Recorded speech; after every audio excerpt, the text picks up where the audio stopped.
Nothing can be more frustrating when you sit down to watch one of your favorite programs on Apple TV and you run into issues streaming it.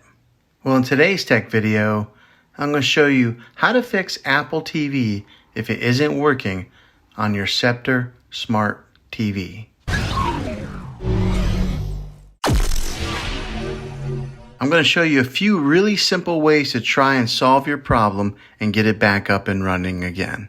The first one is probably the easiest one to try, and that's to unplug your TV from the wall outlet and wait 60 seconds.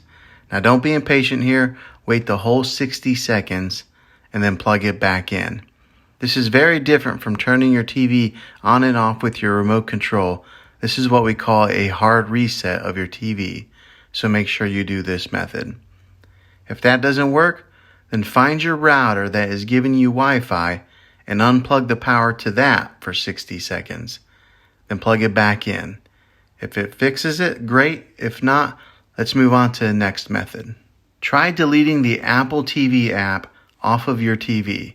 Go to wherever your apps are located on your system and remove the app altogether. Then reinstall the Apple TV app again. After you reinstall it, you might have to log back in with some of your credentials, but hopefully this will work. And if that doesn't work, then I recommend buying an affordable Roku stick, Amazon Fire Stick, or an Apple TV 4K, and plug that into your TV to use as your main streaming player. You'll be able to access Apple TV that way. Now I'll put links in the description down below of where you can get one of these devices. Well, hopefully this video was helpful. If it was, go ahead and throw a thumbs up on it. Go ahead and subscribe to my channel. I make tech videos all the time, and I would love to have you back in the next one. Take care.